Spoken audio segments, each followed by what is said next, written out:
आप सभी भक्तों को यह मालूम हो कि भगवान श्री कृष्ण का एक नाम गोपाल क्यों पड़ा।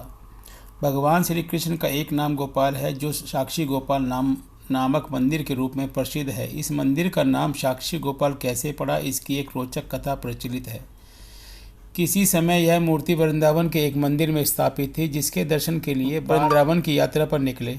यात्रा लंबी थी और उन दिनों रेलगाड़ी की व्यवस्था भी नहीं होती थी, अतः यात्रियों के अनेक कष्ट उठाने पड़ते थे। वृद्ध व्यक्ति युवक का अत्यंत कृतज्ञ था, क्योंकि युवक ने यात्रा के दौरान उनकी काफ़ी सेवा की थी। जब वह वृद्ध व्यक्ति वृंदावन पहुंचा तो उन्होंने कहा, हे युवक, तुमने मेरे पूरे यात्रा के दौरान बहुत सेवा की है। मैं इसके लिए तुम्हारा अत्यंत ऋणी हूँ और मैं चाहता हूँ कि तुम्हें इसकी सेवा के बदले मैं तुम्हें कुछ पुरस्कार दूँ। उस युवक ने कहा, आप वृद्ध हैं, मेरे पिता के समान हैं, आपकी सेवा करना मेरा कर्तव्य है। इसके लिए मुझे कोई पुरस्कार की आवश्यकता नहीं है। वृद्ध व्यक्ति हठ करने लगा, मैं तुम्हारा अत्यंत ऋणी हूँ, मैं तुम्हारे पुरस्कार अवश्य दूंगा। तब उस वृद्ध निर्धन था। यह सुन युवक ने कहा, आप यह वचन न दें, क्योंकि आपका परिवार इस बात के लिए कभी भी सहमत नहीं होगा, क्योंकि मैं एक गरीब ब्राह्मण हूँ और आप इतने धनी परिवार से हैं, अतः यह विवाह संभव नहीं हो सकता। कृपया भगवान के श्री विग्रह के समक्ष इस प्रकार का वचन ना दे।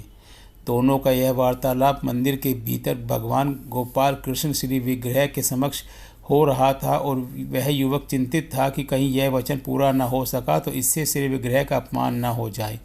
फिर भी उस युवक के तर्कों के बावजूद वह वृद्ध पुरुष विवाह की बात पर अड़ा रहा, तथा दर्शन के पश्चात वृंदावन में कुछ दिनों रहने के बाद वह दोनों घर लौट आए। और वह वृद्ध पुरुष ने यात्रा की सारी बातें अपने ज्येष्ठ पुत्र से कहा और कहा कि तुम्हारी बहन का विवाह उस निर्धन ब्राह्मण युवक से करने का वचन दिया हूँ। यह सुन उनका ज्येष्ठ पुत्र अत्यंत क्रोधित हो गया और कहने लगा, मेरी बहन के लिए ऐसा दरिद्र पति क्यों चुना है, यह विवाह नहीं हो सकता। यह सुन वृद्ध पुरुष की पत्नी भी आ गई और कहने लगी, यदि आप हमारी पुत्री का विवाह उस युवक से करेंगे तो मैं आत्महत्या कर लूँगी। यह सब सुनकर वृद्ध पुरुष बहुत उलझन में पड़ गया। कुछ समय बीतने के पश्चात उस ब्राह्मण युवक को चिंता होने लगी कि कहीं वह वृद्ध पुरुष ने अपनी पुत्री का विवाह मुझसे करने का वचन भगवान के समक्ष दिया था, उसे पूरा करने क्यों नहीं आ रहा। यह सोच वह युवक उस वृद्ध पुरुष के उनके वचन की याद दिलाने के लिए उनके पास गया। युवक ने कहा, आपने भगवान गोपाल श्री कृष्ण के समक्ष वचन दिया था, किंतु आप उससे पूरा नहीं कर रहे हैं, ऐसा क्यों।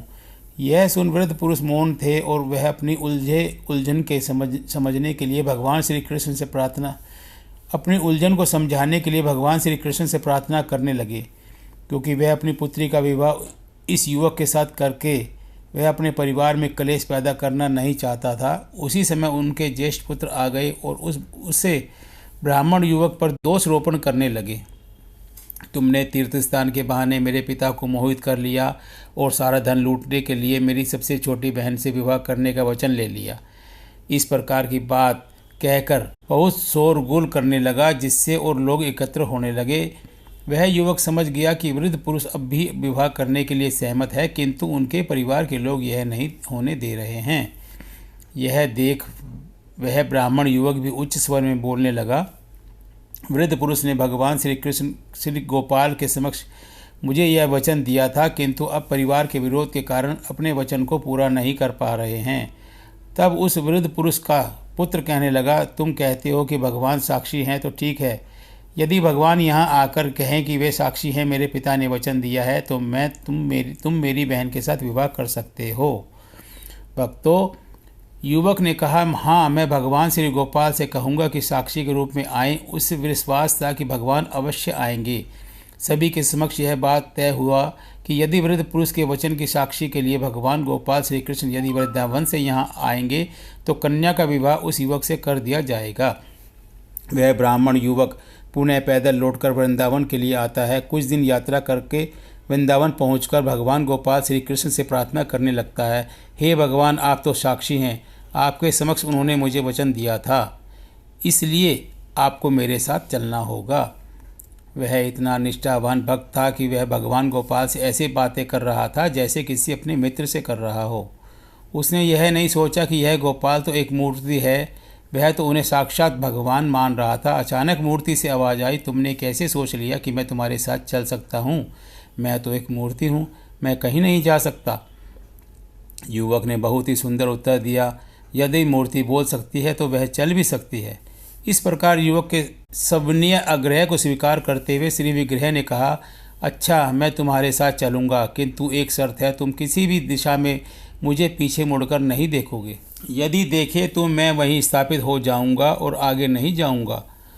वह युवक शर्त मान लेता है। भगवान कहते हैं, मैं तुम्हारे पीछे पीछे चलूंगा, तुम मेरे नुपुरों की ध्वनि से जान लेना कि मैं पीछे आ रहा हूँ।